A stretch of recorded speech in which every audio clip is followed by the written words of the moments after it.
헌재의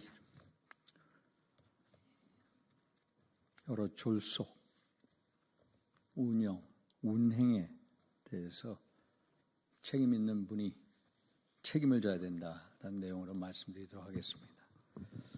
어제 헌법재판소가 마은혁 후보 미임명 권한쟁의 심판에 대해 선고 2시간 전에 돌연 연기를 했습니다.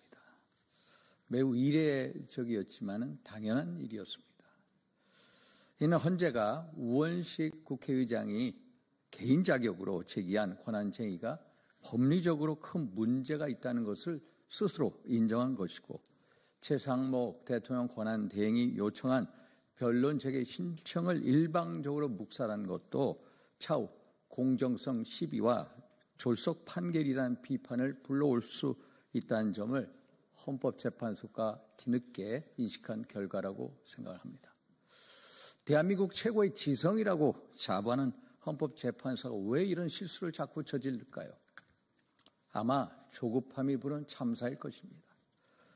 윤석열 대통령의 탄핵 심판과 그리고 이재명 대표의 공직선거법 위반 관련 2심 선고가 맞물려 있는 상황에서 정책 편향성에 매몰된 몇몇 헌법재판소 재판관의 조급함이 헌법과 법률과 양심을 뒤로하고 헌재를 독단적으로 운영한 결과일 수도 있고, 이준석 방통위원장 탄핵안이 기각된 것을 보며 윤석열 대통령 탄핵 심판이 기각될 수 있겠다고 생각할 수도 있었을 것입니다.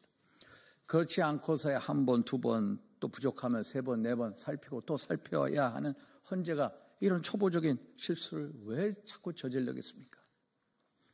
사실 지금까지 헌법재판소의 파행과 불공정에 대한 문제는 수없이 제기되어 왔습니다. 우선 대통령 탄핵소추 내용에서 내란죄를 삭제하며 정책 중립성을 위반했다라는 의혹을 받았고, 헌법재판소법 32조에 보면은 체포, 소추 또는 수사가 진행 중인 사건의 기록은 송부를 요구할 수 없다라고 명시되어 있는데도 불구하고 국회 탄핵소추단이 자료 송부 촉탁 요구를 받아들여서 대통령 탄핵심판 재판부가 12.3 비상계엄 수사기록 요청을 채택한 것도 위법성 논란을 불러일으켰습니다.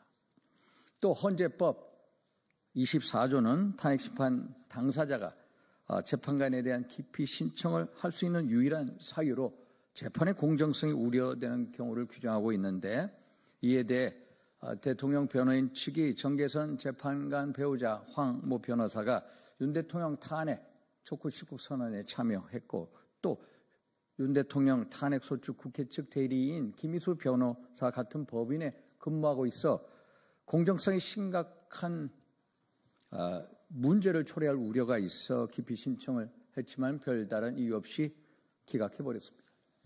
또 주예 심리, 길의 일괄 지정 등 모든 것이 이례적이고 편파적이었고, 특히 5차례의 기일을 조정하는 데 있어서도 3차례는 대통령 측 변호인과 협의도 없이 일방적으로 지정하고 변론 기일 변경 시청도 철저히 무시하면서 탄핵 심판의 중대한 사안을 졸속 처리한다는 비판을 받아왔습니다.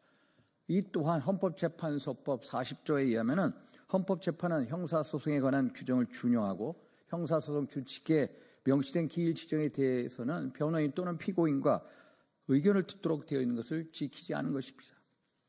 그리고 헌법재판소법 51조 동일한 사유로 탄핵심판과 형사재판이 진행이 될 경우에 탄핵심판 절차를 정지할 수 있다라는 조항을 묵살하며 형사사건의 위력만으로 현재 판결에 영향을 줄 수 있는 빌미를 스스로 만들고 말았습니다. 지금 헌법재판소는 국민 눈에는 불공정의 상징으로 투영되어 있습니다. 불공정의 대명사 바로 헌재입니다.